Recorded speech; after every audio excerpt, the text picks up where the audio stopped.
अस्सलामुअलैकुम, आप देख रहे हैं हो क्या रहा है। मैं हूं Faisal Abbasi, group editor 92 news. Irshad Ahmad Arif सब साथ हैं। शुक्रिया इरशाद साहब आपका। जस्टिस याहिया अफरीदी के चीफ जस्टिस ऑफ पाकिस्तान बनने के बाद आज पहला फुल कोर्ट इजलास हुआ है और इस इजलास का जो एलामिया जारी किया गया है उसमें ये बताया गया है कि सुप्रीम कोर्ट ऑफ पाकिस्तान में 59,191 केसेस अब तक ज़ेर इल्तवा हैं या ज़ेर समात हैं। मंसूर अली शाह साहब का जो 2023 का केस मैनेजमेंट प्लान है उस पर अमल दरामद किया जाएगा और इस तनाजुर में 2 दिसंबर को दोबारा फुल कोर्ट मीटिंग होगी और इस इजलास में जो फैसले किए गए हैं उन पर अमल दरामद की से मुतालिक जो पेशरफ्त है उसका जायज़ा लिया जाएगा। इंतहाई अहम बात यह है कि इस फुल कोर्ट मीटिंग में सुप्रीम कोर्ट के तमाम जजेस ने शिरकत की है। Justice Mansoor Ali Shah video link के ज़रिए शरीक हुए हैं। जो एलामिया सामने आया है उसमें ये बताया गया है कि फ़ौजदारी और सिविल जो केसेस हैं उनसे मुताल्लिक जल्द अज जल्द इंसाफ को यकीनी बनाया जाएगा और इस एलामिया में किसी किस्म के कोई तहफ़्फ़ुज़ात या किसी भी जज की तरफ से उसका ज़िक्र नहीं है। बहरहाल ये पहली फुल कोर्ट मीटिंग थी। सवाल यही है कि जो जस्टिस याहिया अफरीदी हैं उनकी सुप्रीम कोर्ट कैसे होगी और निज़ाम इंसाफ जो पाकिस्तान का है, पाकिस्तान के लोगों को निज़ाम इंसाफ से जो शिकायतें हैं क्या वो दूर हो पाएंगी, ये बुनियादी नुक्ता है। आज के प्रोग्राम में हम इस पर बात करेंगे। 26वीं आइनी तरमीम मंजूर हुई। 26वीं आइनी तरमीम की मंजूरी उजलत में हुई। बहुत से ऐसे मामलात हैं जो बिल्कुल ओपन एंडेड हो चुके हैं या सादा अल्फाज में कहें तो बहुत से मामलात पे पिंडोरा बॉक्स खुल चुका है। अब शुनीद ये है कि गुज़श्ता रोज़ की जो वज़ीर-ए-आज़म शहबाज शरीफ से पीपल्स पार्टी के चेयरमैन बिलावल भुट्टो की मीटिंग थी, उस मीटिंग के बाद 27वीं आइनी तरमीम की तैयारियां की जा रही हैं। 27वीं आइनी तरमीम अब क्यों लाई जा रही है? क्या 26वीं आइनी तरमीम में बहुत से लकूनाज हैं जिनको दूर किया जाएगा? और बुनियादी नुक्ता ये है कि ये मौलाना फजल रहमान की हिमायत कैसे हासिल की जाएगी? जो JUIFA के ज़राए हैं वो ये बताते हैं कि वो 27वीं आइनी तरमीम के हक़ में अभी तक नहीं है। JUI के मुताबिक जो आइनी तरमीम है वो बच्चों का खेल नहीं है, ये बड़ा संजीदा मामला है। बहरहाल आज के प्रोग्राम में हम उनका मौक़िफ़ भी लेने की कोशिश करेंगे और 26वीं आइनी तरमीम के दौरानिए में जो कुछ होता रहा, 56 में से 22 शिकें मंजूर हुई, उनमें कितनी शिकें ऐसी हैं जो PTI के कहने पे निकाली गई?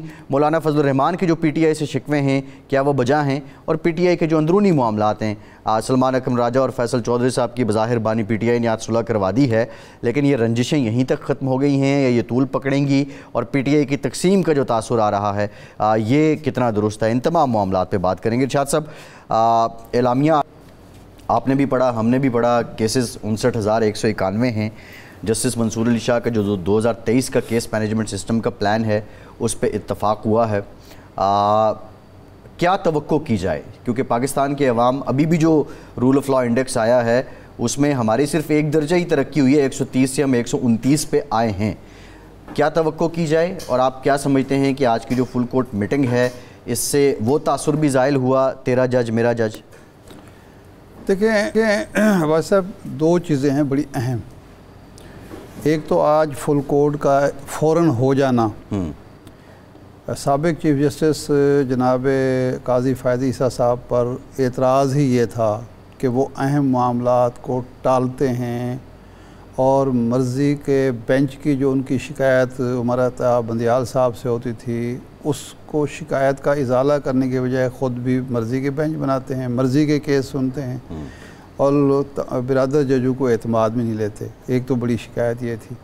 दूसरा, वो ज़रूरत से ज़्यादा जब वो चीफ जस्टिस कोई और था तो उस वक्त उनकी चीफ जस्टिस से नहीं बनती थी।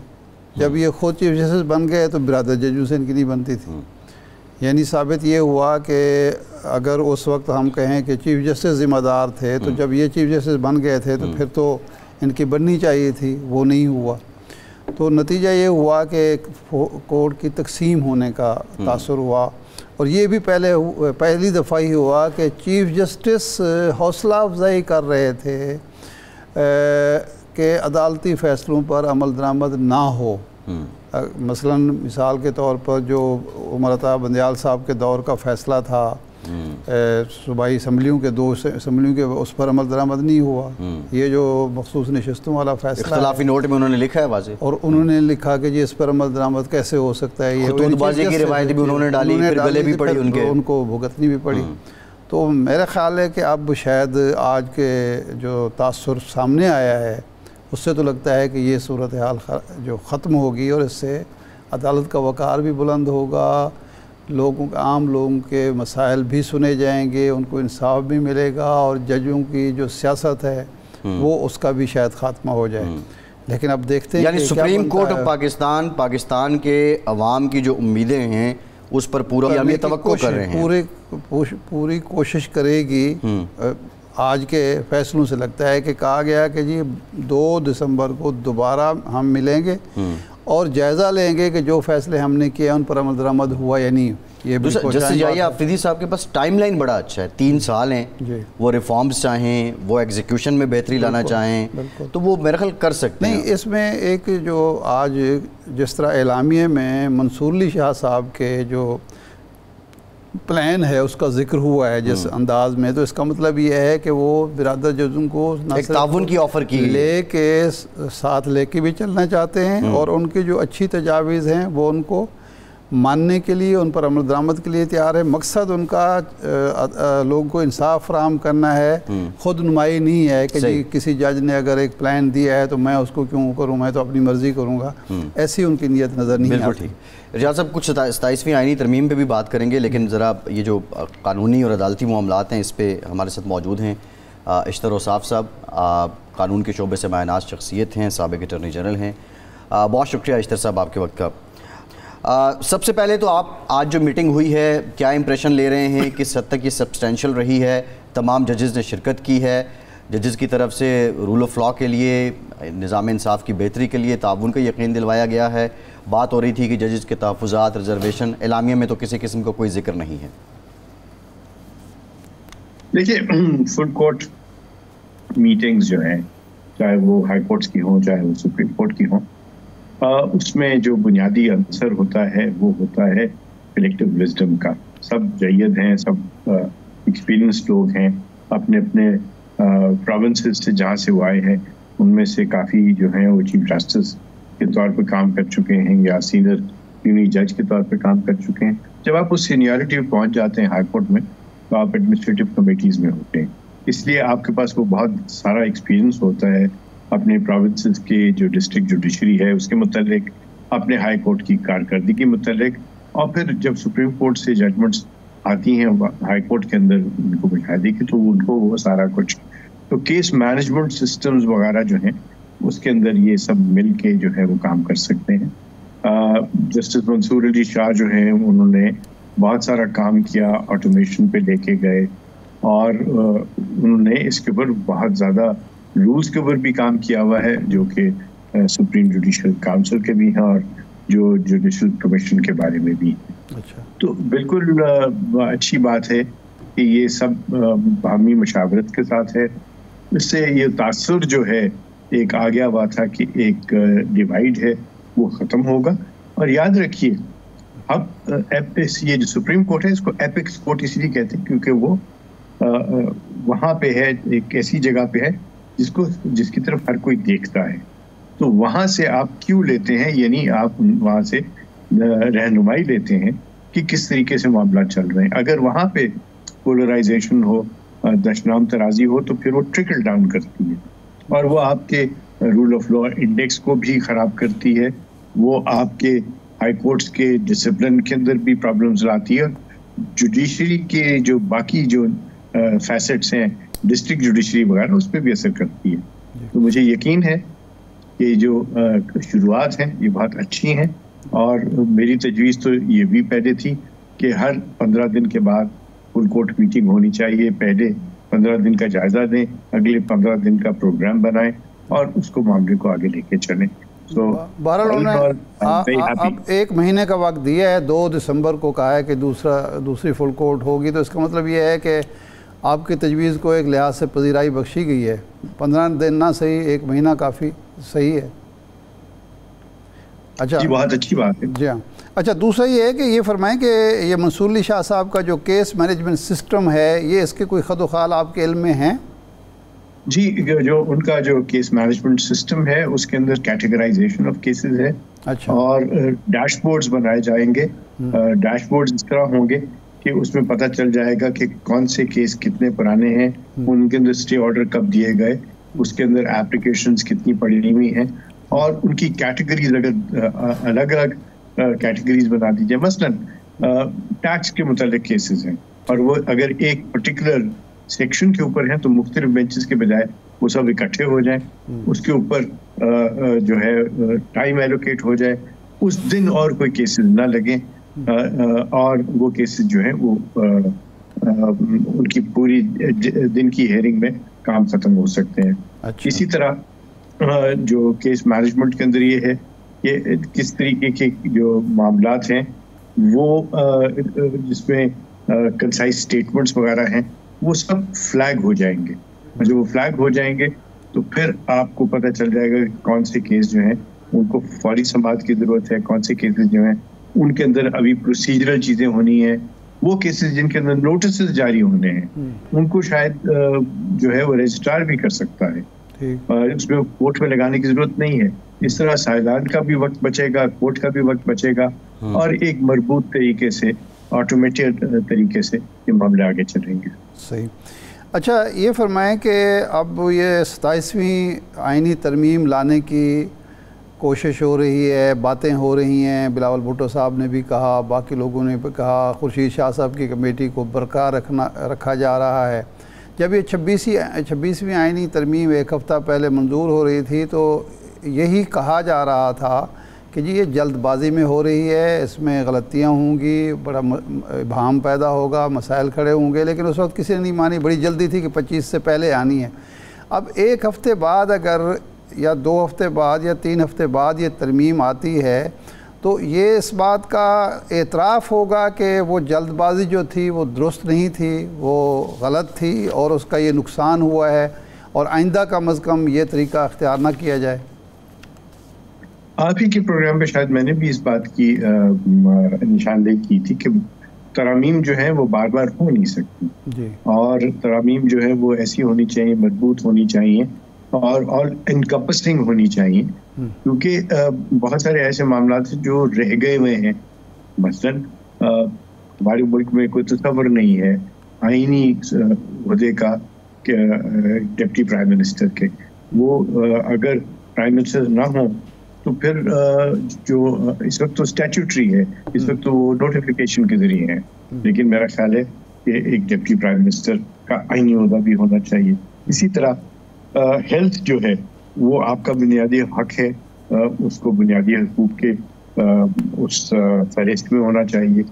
इसी तरह लोकल गवर्नमेंट्स के मामले में मामलात हैं, मैं बारहा ही आपके प्रोग्राम पे भी और बाकी जगहों पे भी कह चुका हूँ कि लोकल गवर्नमेंट्स को फाइल करना बहुत ज़रूरी है। उसके अंदर टेन्योर का देना कि टेन्योर की गारंटी हो 5 साल का, और सूबाई असेंबली को या सूबाई हुकूमत को इख्तियार नहीं होना चाहिए उनको डिसमिस करने का, और डेवलपमेंट फंड्स जो हैं वो नहीं जाने चाहिए पार्लियामेंटेरियंस के पास, उनका काम तो लेजिस्लेशन है।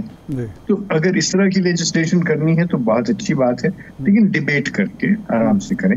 शायद जल्दी इसलिए भी थी क्योंकि चीफ जस्टिस रिटायर हो रहे थे और एक वैक्यूम आने का खतरा था। आई एम ग्लैड कि वो वैक्यूम नहीं आया, क्राइसिस नहीं आया, लेकिन जो भी आपने तरामीम करनी है उसको डिबेट करें, उसको वेबसाइट पे डालें, लोगों से आप आरा दें, कोई हर्ज नहीं है।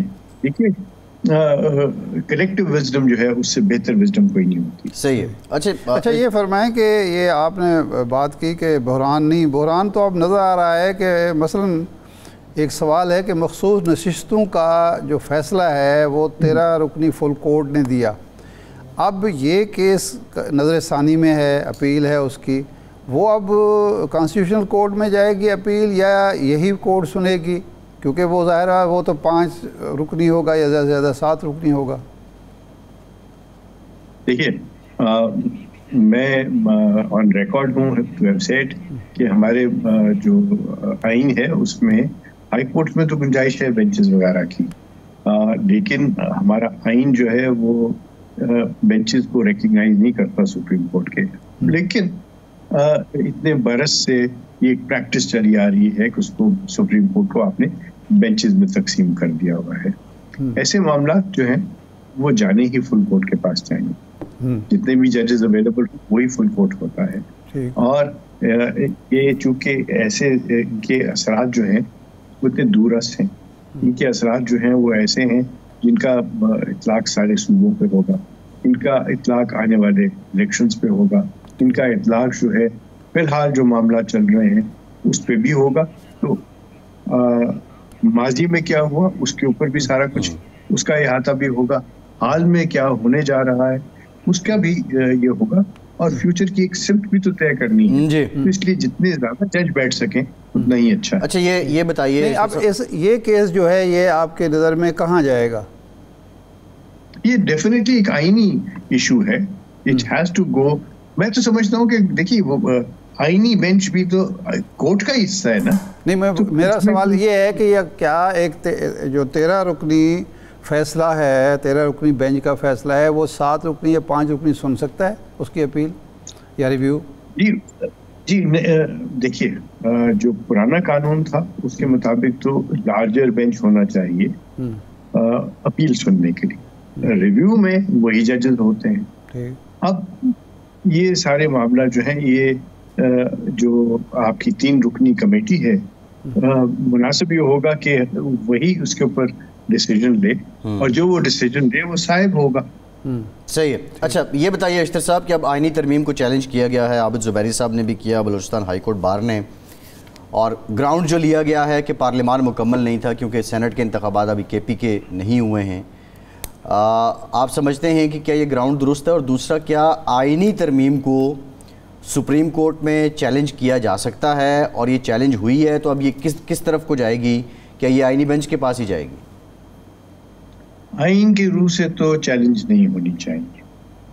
आइन की जो शिक है वो क्लियरली कहती है कि किसी को अभाम नहीं होना चाहिए कि किसी भी ग्राउंड के ऊपर आइन के अंदर अगर तरामीम की गई हैं तो उनको चैलेंज नहीं किया जा सकता। लेकिन आपने देखा जहाँ पे मिलिट्री कोर्ट्स के बारे में सारा सिलसिला बना, वहाँ पे आइन के अंदर ही चेंजेस लाए गए थे और उसमें सनसेट क्लॉज था, उसको चैलेंज किया गया, और वहाँ पे भी यही आर्ग्यूमेंट था गवर्नमेंट साइड से कि आप इसको नहीं देख सकते। कोर्ट ने कहा नहीं हम देख सकते हैं, और कसौटी उन्होंने क्या रखी कि उसके जो फंडामेंटल फीचर्स हैं, सेलिएंट फीचर्स हैं, उसके ऊपर उसको कसौटी पे देखेंगे। मेरे नज़दीक there are no fundamental features, there are no salient features. जब आइन में खुद लिख दिया गया है कि किसी भी तरमीम को जो है वो चैलेंज नहीं किया जाएगा, तो फिर कोई कसौटी नहीं रहती। ये मेरा ज़ाती ख्याल है, मेरी ज़ाती सोच है। लेकिन हमारे पास नज़ीर मौजूद है कि चैलेंज हुआ और उसके ऊपर उन्होंने कहा कि हम देख सकते हैं। अब देखिए, आपने जब ओथ लिया है, आपने एक हलफ लिया हुआ है, और हलफ आपका ये कहता है कि आप आइन की जो है वो पासदारी करेंगे, कानून और आइन के मुताबिक फैसला करेंगे। देखिए, कानून के अगर कोई चैलेंज हो तो उसको कसौटी है आइन, कि वो आइन के जो तकाजे हैं उनके ऊपर पूरा उतरता है कि नहीं। लेकिन अगर आइन के अंदर कोई तब्दीली है तो फिर उसकी कसौटी क्या होगी? ये एक ऐसा सवाल है जो पूरी दुनिया में अभी तक इसका कोई वाज़ेह जवाब नहीं है। मेरे नज़दीक पार्लियामेंट जो है वो बिल्कुल उसके पास हक हासिल है, वो किसी तरीके से करे, सवाए इस बात के कि वो औरत को आदमी और आदमी को औरत डिक्लेयर नहीं कर सकते। नहीं, वो क्यों नहीं कर सकते? वो भी तो फिर कर लेना चाहिए ना। जब एक जब वो सुप्रीम है, वो फितरत के खिलाफ नहीं जा सकते, कानूनी फितरत के। नहीं, आपने अच्छा, नहीं, अगर ये फरमाएं कि मिसाल के तौर पर ये पार्लियामेंट जो है अगर सदारती निज़ाम नाफिज करना चाहे, पार्लिमानी निज़ाम को ख़त्म करने का फ़ैसला कर ले, या इस्लामी जमहूरिया पाकिस्तान को एक सेकुलर स्टेट डिक्लेयर कर दे, तो क्या इसको ये हक हासिल होगा? बाज़ लोग ये कहते हैं कि नहीं जी नहीं, ये कॉन्स्टिट्यूशन जब बन गया तो उसके बाद उसमें तरमीम का हक तो दिया गया है, लेकिन जो बुनियाद है आइन की उसको जो आप बेहतर समझते हैं कि जो कहा जाता है कॉन्स्टिट्यूशनल स्ट्रक्चर जो है उसको डिस्टर्ब नहीं कर सकती ये पार्लियामेंट। देखिए, मैंने जैसे पहले अर्ज किया, there is no basic feature, लेकिन मेरी राय में, मेरी सोच के मुताबिक वो पार्लियामेंट जो हमारे लिए वजूद में आए, इस स्लोगन के ऊपर के वो आइन में तब्दीली लेके आएंगे जब वो असेंबली में आएंगे। उसके पास ये पूरा हक हासिल है कि वो पार्लियामेंट्री पार्टी, पार्लिमानी निज़ाम से हटा के उसको सदारती निज़ाम की तरफ ले जाए। शर्त क्या है मेरे नज़दीक? अच्छा। और इसके ऊपर कोई काम मैंने नहीं देखा किसी ने किया हुआ हो, लेकिन ये मेरा अपना सोच है। शायद मैं गलत भी हूँ और बिल्कुल इंसान गलती का पुतला है, लेकिन मेरी सोच ये है कि जब जमात, एक या दो जमातें या तीन जमातें इलेक्शन लड़ती हैं और उनका स्लोगन ये होता है और उनका जो मंशूर ये होता है कि हम अगर इक़्तिदार में आ गए, हम पार्लियामेंट में आ गए, तो हम आइन में तब्दीलियां लेके आएंगे, तो उस तब्दीली को कोई भी किसी भी वजह से चेंज नहीं कर सकता।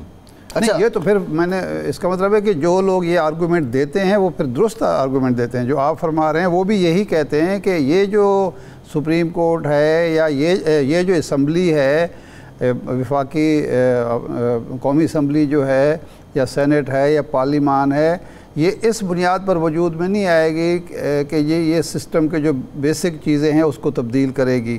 तो इसका मतलब ये है कि आप तो इससे इत्तेफाक कर रहे हैं इस आर्गूमेंट से। जी, मेरी सोच यही है कि आप फिर ऐलान कीजिए कि हम फौरी इलेक्शन की तरफ जा रहे हैं। ठीक है। और इलेक्शन में हमारा जो आपके पास आ रहे हैं हम, आप हमें वोट दें। जब आप हमें वापस असेंबली में लेके आएंगे तो फिर हम इस आइन का बुनियादी ढांचा भी चेंज करेंगे।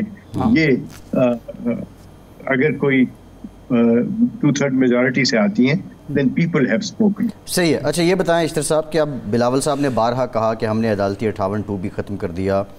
कल भी जो उनकी वज़ीर-ए-आज़म साहब से मीटिंग हुई तो वो ये कहते हैं कि 26वीं आइनी तरमीम से वज़ीर-ए-आज़म के ओहदे को तहफ़्फ़ुज़ मिला है। आप समझते हैं कि उनकी ये दलील दुरुस्त है? देखिए, दलील के दुरुस्त होने या गलत होने का जो तयन है वो तो उस वक्त आता है जब उसको टेस्ट पे रखा जाए। 58(2)B को आपने ख़त्म कर दिया, आपने देखा उसका नतीजा क्या हुआ? आपका आइन जो है मुअत्तल कर दिया, है ना? बिल्कुल। तो आपने इम्पैक्ट एनालिसिस जरूर करना है। और मैं बारहा ये कहता हूँ, मैं कोर्ट में भी कहता रहा हूँ, और जब मुझे मौका मिला तो मैं पार्लियामेंटेरियंस के साथ भी जब बैठा हूँ तो मैंने उनसे यही कहा कि जब भी आप लेजिस्लेशन करें, किसी कमेटी में भी अगर मैं गया हूँ और वहाँ पे लेजिस्लेशन की बात हुई है, तो मैंने सबसे ये कहा कि बराए करम इम्पैक्ट एनालिसिस, ये एक ऐसी इस्तिलाह है, एक ऐसा टेस्ट है, एक ऐसा आपका सिलसिला है जिसको बहुत ज़रूरी है कि आप करें कि आप जिस काम को करने चल रहे हैं उसका इम्पैक्ट क्या होगा, शॉर्ट टर्म में, मिड टर्म में एंड लॉन्ग टर्म में। और असल जो सारे है ना इफेक्टिव्स, वो अवाम है, उसका अवाम को क्या फायदा होगा। देखिए, पावर पॉलिटिक्स अपनी जगह पे है और हमेशा हम पावर पॉलिटिक्स की तरफ देख रहे हैं अपने मुल्क को पिछले 70 सालों में। हमें जो पॉलिटिक्स करना है वो पॉलिटिक्स करना है पीपल फ्रेंडली। हमने पॉलिटिक्स करना है मईशत को इस्तेकाम देने के लिए, हमने पॉलिटिक्स करना है टॉलरेंस लेके आने के लिए, हमने पॉलिटिक्स करना है आप जो है वो एजुकेशन को फरोग दें। आप कितना देखिए, पार्लियामेंट वोट करती है ना बजट्स पे जी, तो क्यों नहीं कोई पार्लियामेंटेरियन उठ के कहता कि जी हमें जो एजुकेशन और हेल्थ के ऊपर जो हम पैसे खर्च कर रहे हैं सूबाई असेंबलियों में, इनको हम बढ़ाएं। और कट मोशन क्यों नहीं उसमें देते? प्रॉब्लम क्या है कि ऑपोजिशन पर सारा वक्त ज़ाया करती है और अवाम का वक्त ज़ाया करती है टांगे खींचने में, ताकि जो हुकूमत वक्त है उसको ख़त्म किया जाए। मेरा ख्याल है अगले 5-10 साल हम अगर सिर्फ और सिर्फ अपनी तवज्जो मरकूज कर लें गुड पॉलिटिक्स की तरफ, पॉलिटिक्स फॉर पीपल की तरफ, तो हम ये अपने टारगेट्स अचीव कर सकते हैं। जी ठीक, बहुत शुक्रिया इश्तर औसाफ साहब, आपके वक्त साथ मौजूद थे। एक ब्रेक के बाद वापस आएंगे, JUIFA का मौक़िफ़ लेंगे 26वीं आइनी तरमीम के दौरान क्या कुछ हुआ, PTI से वादे क्या थे, हुकूमत ने कौन से वादे निभाए, कौन से नहीं निभाए, और 27वीं आइनी तरमीम पे अब JUIFA क्या मौक़िफ़ रखती है, ब्रेक के बाद बात करेंगे।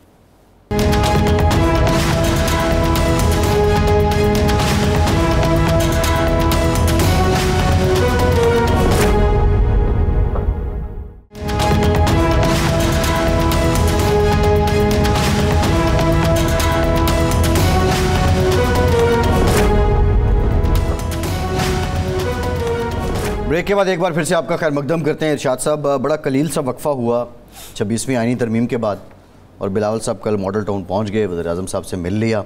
अब 27वीं आइनी तरमीम मीडिया में डिस्कशन है, टॉक ऑफ द टाउन है। चस्का ही पड़ गया वैसे बिलावल साहब को आइनी तरमीम करवाने का।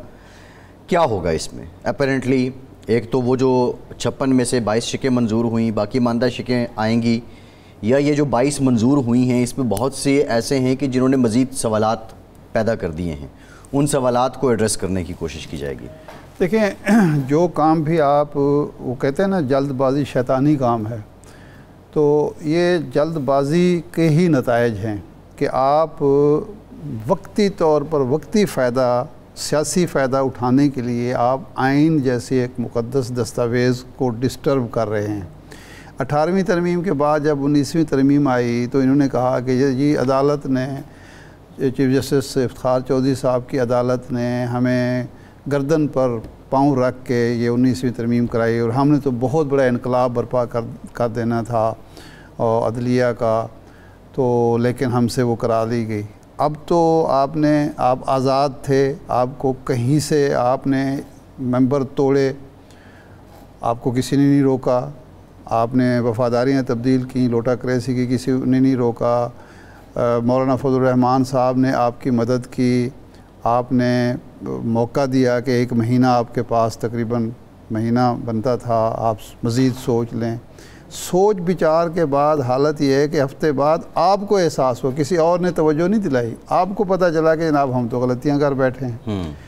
तो ये होता है जल्द। अब कौन यकीन करेगा ऐसे विजडम पर जो 1 महीने की सोच विचार के बाद ये कुछ करते हैं। तो अगली जो तरमीम होगी वो सामने आएगा तो पता चलेगा कि उसमें क्या कर रहे हैं। बताया जा रहा है वो तो यही है कि जी इसमें खामियां रहेगी हैं, यही बता रहे हैं ना भाई क्यों खामियां रहेगी। जब आपके मुखालिफिन आपको कह रहे थे कि कुछ वक्त ले लें, इस पे सोच विचार कर लें, इसमें जो खामियां आप हमें नज़र आ रही हैं वो कर लें। पहले आप मुसर थे उस 56 जो शिकों का था कि नहीं जी वो भी दुरुस्त है। अगर आप ये तस्वुर करें कि वो अगर मंजूर हुआ होता जी तो क्या बनता है इस कौम का। तो इसलिए अब जल्दबाजी ना करें, अपोजिशन को एतमाद में लें, अपनी कुव्वत पर भरोसा ना करें, और इसमें 6 महीने लगें, 2 महीने लगें, 2 हफ्ते लगें, पूरी सोच विचार के बाद इसको मुश्तहर करें आपके जो जहन में सवालात हैं, और पूरी सिविल सोसाइटी से, वकला बिरादरी से, आम लोगों से पूरी राय लेकर इसको आगे बढ़ाएं, तभी फ़ायदा है कौम का। वरना ये मजाक लगेगा और ये लगेगा कि आप सिर्फ मौका परस्ती और मफाद परस्ती से। बिल्कुल ठीक है इरशाद साहब। 26वीं आइनी तरमीम में बड़ा कलीदी किरदार JUIFA के सेनेटर कामरान मुर्तज़ा साहब का था, और बहुत से सबमिशंस बल्कि JUIFA की तरफ से इन्होंने इस मामले को लीड किया। कामरान साहब हमारे साथ मौजूद हैं। कामरान साहब बहुत शुक्रिया आपका। अब 27वीं आइनी तरमीम की बात हो रही है, हम उस पर आएंगे, लेकिन आज जो पहली फुल कोर्ट मीटिंग हुई है जस्टिस याह्या अफरीदी के चीफ जस्टिस बनने के बाद, उसका एलामिया आपने भी देखा होगा। किस हद तक आपको आज की बैठक सब्सटेंशियल लग रही है, और जिस मकसद के लिए आपने 26वीं आइनी तरमीम की, उसके बाद आप समझते हैं कि अवाम के लिए इंसाफ की राह हमवार हो रही है, कोई उम्मीद पैदा हो रही है? पहले तो ये बात समझ लीजिए कि 26वीं आइनी तरमीम हमने नहीं की, गवर्नमेंट ने की है। गवर्नमेंट का वो एजेंडा था। आप ये कह सकते हैं कि उसमें किसी हद तक हमने जो है ना उसमें उसकी ग्रेविटी को कम करने की कोशिश की। आप ये कह सकते हैं हमने किसी हद तक जो है उसमें अपनी प्रोविजंस जो है ना 5 प्रोविजंस हमारी थी वो उसमें हमने डलवाने के लिए जो है ना वो डलवाई उसमें। मगर 26वीं तरमीम जो है अगर किसी की ज़रूरत थी या किसी की चाहत थी तो वो गवर्नमेंट की थी या गवर्नमेंट के अलाइज की थी। हमारी बाकी रिमेनिंग ना जरूरत थी, ना हमारी कोई ऐसी कोई उसके साथ चाहत थी। 27वीं तरमीम की जो बात आ रही होगी, तो 27वीं तरमीम में वही बात आ रही होगी जो यहाँ से, अभी तो मुझे नहीं पता, एग्जैक्ट नहीं पता, जब तक जो टेबल नहीं हो जाए या जब तक उसकी कापी हाथ में ना आ जाए उस वक्त तक आदमी कह नहीं सकता। मगर इसमें जो चीज़ें रह गई हैं, या तो उसको वो फिर 27वीं कॉन्स्टिट्यूशनल अमेंडमेंट में लाना चाह रहे होंगे, या फिर अगर इसमें कोई गलतियाँ नज़र आ रही हैं 26th अमेंडमेंट में, देन उसको जो है ना उसको रेटिफाई करना चाह रहे होंगे। तो अब मालूम नहीं है इस वक्त। एक तो गवर्नमेंट में बैठा हुआ एक दोस्त जो है वो कहते हैं कि जी हम ला रहे हैं, दूसरा दोस्त उसको डिनाई कर देता है। तो इस वक्त तक कंफर्म बात नहीं है कि क्या इसमें कंफर्म होगा। अच्छा, ये फरमाएं कि एक सवाल जो अभी उठ रहा है कि एक मखसूस नशिस्तों का फ़ैसला आया सुप्रीम कोर्ट के फुल कोर्ट की तरफ से। अब फुल कोर्ट वो 13 रुकनी बैठ के नज़र षानी की दरख्वास्त देखेगा, या ये नज़र षानी भी 5 रुकनी या 7 रुकनी कॉन्स्टिट्यूशनल बेंच को जाएगा? क्या 7 मेंबर बेंच जो है वो 13 मेंबर बेंच के फ़ैसले को रिवर्स कर सकता है? देखिए, कॉन्स्टिट्यूशनल बेंच जो है ये फॉर ऑल दी पर्पसेस जो है वो पार्ट है उसका सुप्रीम कोर्ट का।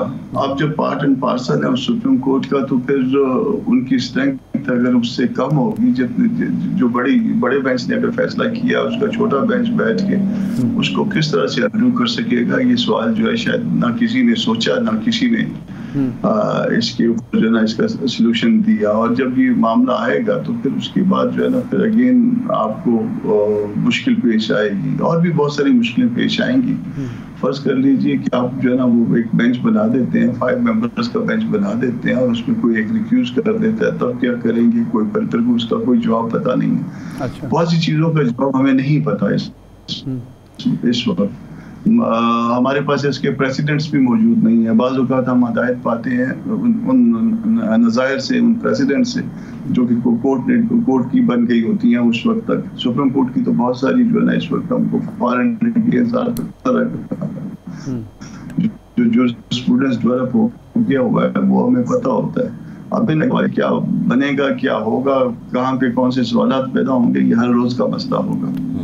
तो कामरान साहब, जब ये सब इतने अबहाम हैं, इतने सवालात हैं, जब ये तरमीम पास हो रही थी, पीपल्स पार्टी क्लेम करती है, बिलावल साहब क्लेम करते हैं कि 1 महीना हमारी मुशावरत रही, आप लोग कहते हैं कि 56 से 22 शिकों पे इनको लाया, तो क्या उस वक्त आपकी तरफ से ये इनपुट नहीं थी? और अगर थी तो इस पर हुक्मरान जमातों का क्या मौक़िफ़ था?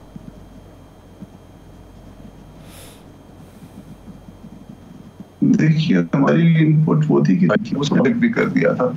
मेरे ख्याल सबसे पहले किसी पार्टी ने अगर अपनी जो अपना इनपुट दी थी, उसको पब्लिक किया था, तो JUI थी, और वो सबकी नज़र में आ गई थी। उसके बाद तो आखिरी दिन तक तो 3 जो है इनके पास डॉक्यूमेंट थे, और उस 3 डॉक्यूमेंट्स में उसमें जो साथ बात चल रही थी कि अगर ऐसा ना किया तो फिर ये शिकें जो है ना वो ड्रॉप हो जाएंगी, फिर ओरिजिनल आ जाएगा, और इस तरह से हो जाएगा, उस तरह से हो जाएगा। इस तरह के मामला चल रहे थे।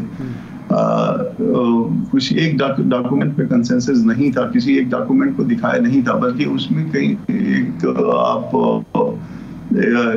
एक जो इसमें ये जो स्पेशल बेंचेस के हवाले से प्रिजाइडिंग अफसर वाला और उनका जो सीरियल नंबर जो टेबल बना हुआ है, उसमें सीरियल जो है ना वो तो तारड़ साहब से वहाँ खड़े खड़े तब्दील करवाया कि जी इसके ऊपर तो हमने आपको ये कहा था और आपने इस पे ये माना था। अब वहाँ खड़े खड़े जो है ना उसमें अमेंडमेंट्स हो सकती है, ये या कितना जो है ना वो आप उसको देख सकते हैं, ये बड़ा मुश्किल होता है। मगर मोटी मोटी चीज़ें देख के भाई कुछ ज़्यादा तो तकलीफदेह बातें नहीं है। हमने आगे बात फिर चलाई है कि चले हमारी भी 5 शिकें जो है ना इसमें निकल जाएंगी और हमें भी कुछ बेनिफिट, बाकी तो इनका वैसे भी बंदे पूरे हो गए। सही। तो ये तासुर दुरुस्त है कि आपको भी बंदे अपने टूटने का अंदेशा था, PTI को तो खैर था ही सही, और फिर वो ये धमकी भी दे रहे थे या ब्लैकमेल कर रहे थे कि हम वो तमाम शिकें मंजूर करा लेंगे जिसको आपने और मौलाना फजल रहमान साहब ने काला साहब करार दिया था। अच्छा, ये फरमाएं कि क्या आपके तर्जमान ने, JUI के तर्जमान ने कहा कि हमसे ये वादा किया गया था कि जस्टिस मंसूर अली शाह साहब सीनियर जज ही सुप्रीम कोर्ट के चीफ जस्टिस होंगे, लेकिन वहाँ कमेटी में जाके मुकर गए और सिर्फ आपका वोट पड़ा, तो क्या ऐसा वादा हुआ था आपसे? इसको मैं आपके इस फिक्रे को रीफ्रेज करता हूँ। उसमें ये अंडरस्टैंडिंग ज़रूर मौजूद थी। अच्छा। उसको ये अंडरस्टैंडिंग मौजूद थी और कई दफ़ा ये बात हुई थी।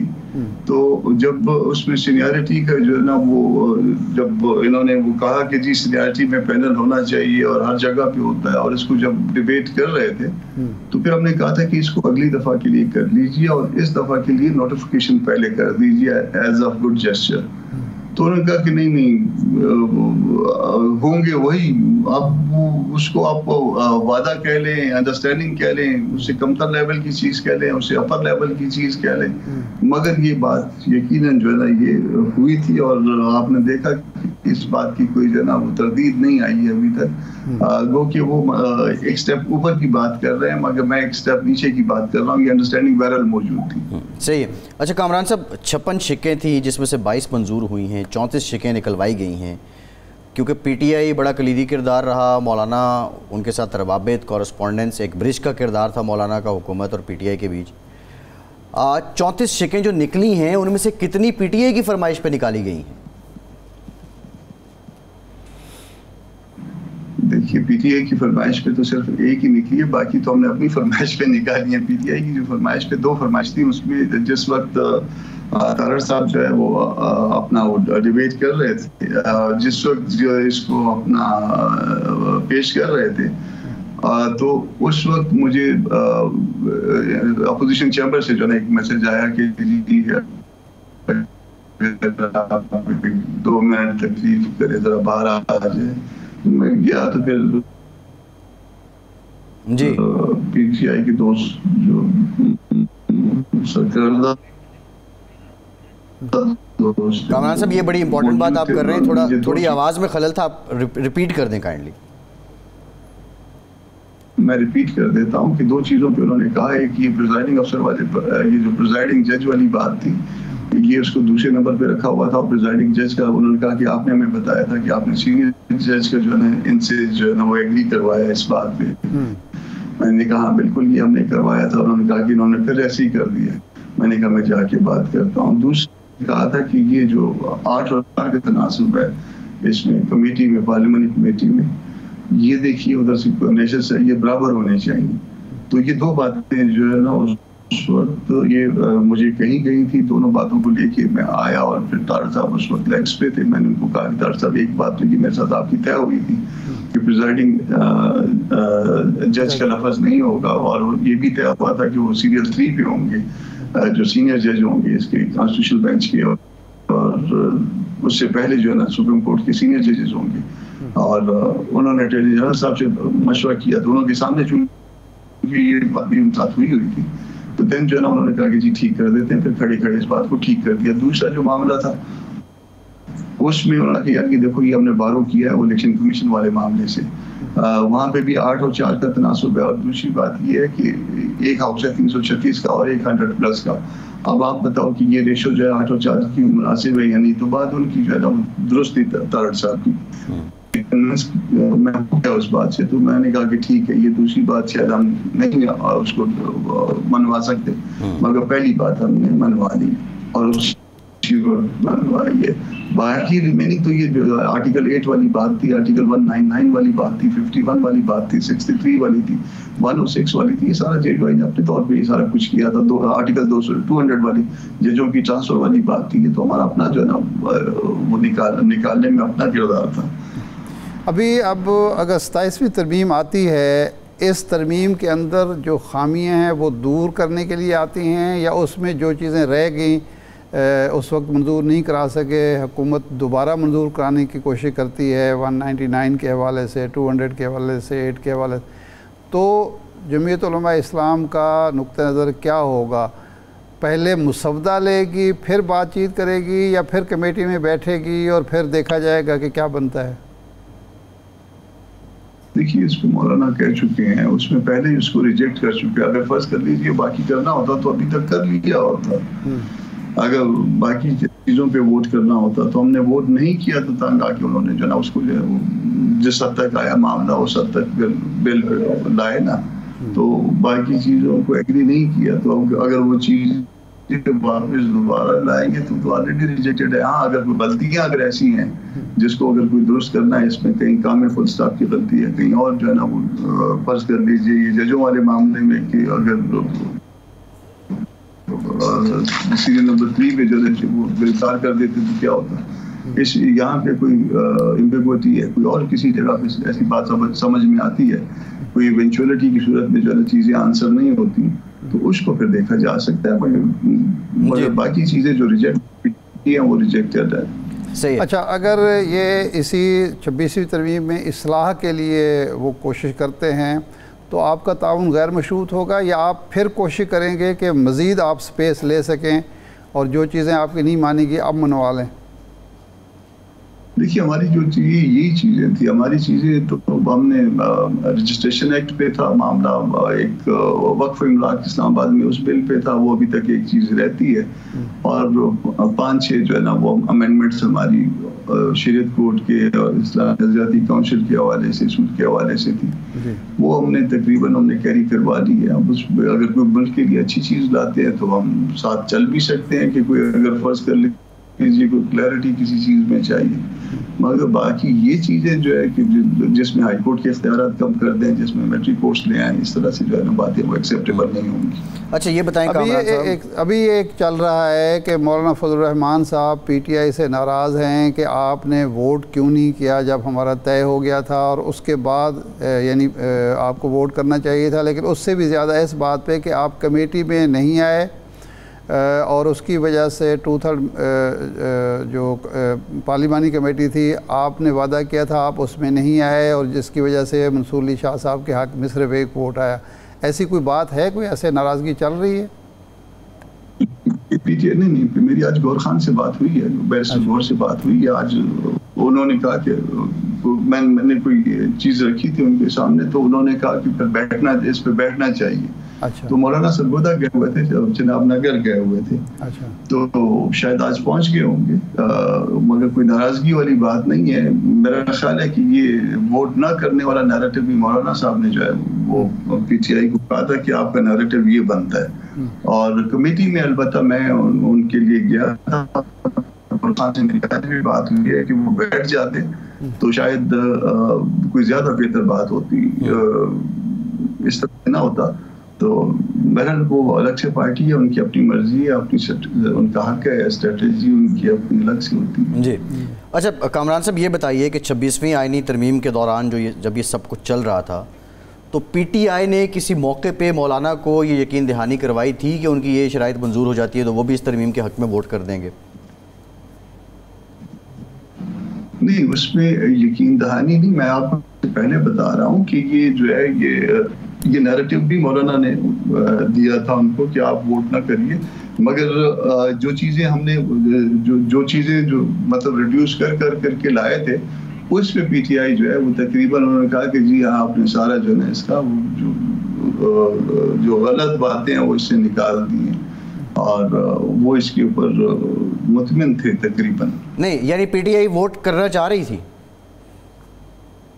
नहीं, वोट नहीं करना चाह रही थी। वोट उन्होंने कहा कि वोट इन एनी केस उनको ज्यादा इमरान खान साहब ने तो से कहा हुआ था, तो मौलाना ने भी उनको यही कहा था कि आपका ये नैरेटिव जो ना बनता नहीं है, क्योंकि आपको अपने अंदर से भी प्रॉब्लम होगा, लीडरशिप से भी प्रॉब्लम होगा, और आपका बनता नहीं है। हम तो वोट करेंगे, मगर उनको पूरा आखिर दिन तक एतमाद में लिया गया था। जी बिल्कुल ठीक, बहुत शुक्रिया कामरान मुर्तज़ा साहब। आपका एक ब्रेक के बाद वापस आते हैं।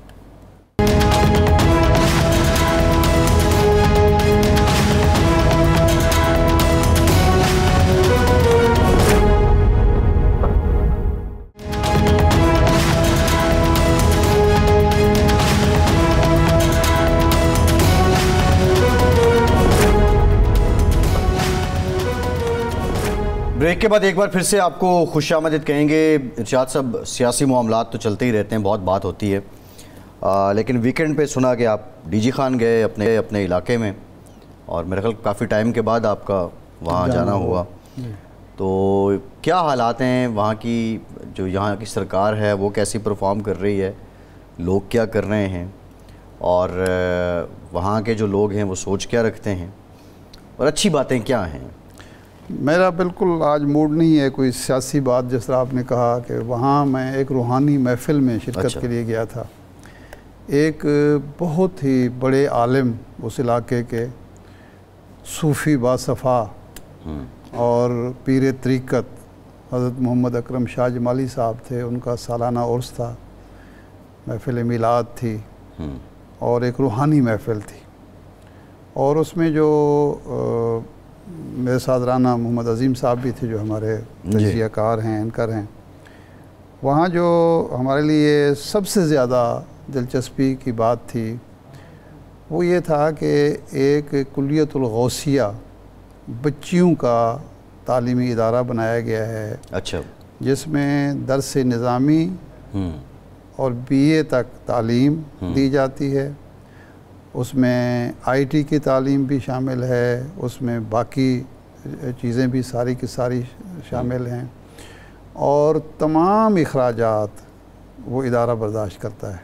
अच्छा। और बेहतरीन तालीम, मिसाल के तौर पर एक चीज़ उन्होंने बताई कि जी यहाँ जो लाइब्रेरी है हमारी, कई हज़ार किताबें हैं, उसमें हर तालिब इल्म के लिए लाजिम है कि वो मुतालिया करेगा और फिर सालाना वो डेली बेसिस पे जो किताब जारी होती है, ये मेरे ख़्याल है मैंने पहले इससे नहीं देखा, जारी होती है हर बच्चे के नाम, बच्ची के नाम पे, वो पढ़ेगा और फिर इम्तिहान होगा, उस बात का मुकाबला होगा, उसमें सवालात पूछे जाएंगे ये पता चलाने के लिए कि जी इसने वाकई पढ़ी है नहीं पढ़ी।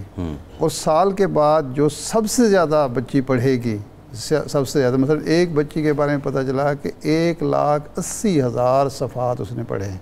अच्छा, एक साल में? एक साल में इतनी किताबें पढ़ी, आप अंदाज़ा कर लें कितनी किताबें उन्होंने पढ़ी होंगी। तो जो बच्ची फ़र्स्ट आएगी उसको इनाम दिया जाएगा, सेकंड को इनाम दिया जाएगा, ताकि मुताले का फ़रोग़ हो। और उसमें तारीख़ है, उसमें फ़िक़्ह है, उसमें तफसीर है, उसमें हदीस है, उसमें तमाम चीज़ें जो हैं सही वो पढ़ाई, मंतिक है, फ़लसफ़ा है, सब कुछ है वो है। और फिर एक डिसिप्लिन है। और बाकी मोहम्मद अकरम शाह जमाली साहब जो थे वो बहुत ही एक शख्सियत है, उन्हें बड़ा कई इदारे हैं। मेरा सवाल इरशाद ये है, जो उनका एक दारुल है सिद्दीकिया शाह जमालिया, जो उन्होंने ख़ुद शुरू किया था, ये भी उन्होंने शुरू किया, कुछ साल पहले उनका इंतकाल हुआ है। तो उस पसमानदा इलाके में नहीं, बच्चियों को क्यों फोकस किया गया? मेरा सवाल ये फोकस इसलिए किया गया है कि हमारे यहाँ और उन इलाकों में बच्चियों की तालीम पर कुछ ज़्यादा तवज्जो नहीं दी जाती, और ख़ास तौर पर दीनी तालीम। तो ये इन्होंने इसलिए फ़ोकस किया गया है कि बच्चियाँ पढ़ेंगी, अच्छी माएँ, अच्छी बहनें, अच्छी बीवियाँ, और वो फिर बच्चियां जो हैं आगे ख़वातीन में जहाँ जहालत है, पसमानदगी है, नाखानदगी है, बच्चियां बेहतर अंदाज में जाके लोगों को एजुकेट कर सकती हैं, दीन की तरफ भी राग़िब कर सकती हैं, और दुनियावी तालीम उनके पास होगी तो वो दुनियावी तालीम से भी रोशनास नहीं। अब इरशाद साहब, अब सवाल ये है कि आप बता रहे हैं कि दरस निज़ामी भी है, हिफ्ज़ भी है, दीगर भी उलूम हैं, दीनी उलूम, और साथ 16 साल की, अब वो बीए तो नहीं है, ऑनर्स है, 16 साल एजुकेशन है जो एक्सटेंडेड है, दुनियावी। मैं बीए का लफ्ज़ बोल गया, बीएस है, 4 साल का होता है, दुनियावी तालीम भी वहाँ पे मामलात हैं। और यूनिवर्सिटीज़ में जिन यूनिवर्सिटी से उनका इलाक़ है, इम्तिहान देते हैं, पोजीशनें हासिल करते हैं वो बच्चे। ऑब्वियसली जब वो 16 साल है तो वो चार्टर्ड होगी, कहीं ना कहीं किसी के साथ उनका इल्हाक होगा, सारे मामलात होंगे। लेकिन ये जो मॉडल्स हैं इरशाद साहब, अब मेरा जब हम अर्बन एरियाज़ में आते हैं, ये नहीं कि बाकी भी इदारे काम कर रहे हैं, कुछ हैं, नहीं बहुत का इदारे, लेकिन ये मॉडल पसमानदा इलाके, लेकिन उस पसमानदा इलाके में यकीनी तौर पे ये बहुत से लोगों के लिए ये बहुत बड़ा संग मील कह लें, मशल राह कह लें। लेकिन मेरा ये सवाल जो बुनियादी ये है कि ये मॉडल दुनियावी और दीनी तालीम या उसलूब ज़िंदगी, ये इम्तिज़ाज, ये मॉडल सरकारी सतह पे क्यों नज़र नहीं आते? सरकारी सतह पे तो देखें ना, तरजीहात अव्वल तो तालीम तरजीह ही नहीं है, और ख़ास तौर पर दुनियावी तालीम। इसलिए कि अगर आप दीन और दुनिया के इल्म का मंबा एक शख्स तैयार करेंगे तो हमारे जो सियासत दौरान है और हुक्मरानी का अंदाज़ है वो फिर चैलेंज करेंगे, वो सवाल करेंगे, वो तो हमें पसंद नहीं है। इस इदारे के कमरुद्दीन शाह जमाली साहब जो मोहम्मद अकरम साहब के साहबजादे हैं ये चला रहे हैं। उनकी बड़ी मेहनत है, करोड़ों का प्रोजेक्ट है, बल्कि कहना चाहिए अरबों का प्रोजेक्ट है, क्योंकि उसको फैलाना चाहते हैं वसी पैमाने पर। तो अगर हमारी तालीम फोकस नहीं है, लेकिन अगर इस तरह की तालीम हो जाए, आम हो जाए, तो फिर इस तरह के हुक्मरान तो हमें नहीं मिलेंगे। बिल्कुल ठीक है शाह साहब, टाइम खत्म हो गया। बहुत शुक्रिया, आपके प्रोग्राम से इतना ही, इजाज़त दीजिए।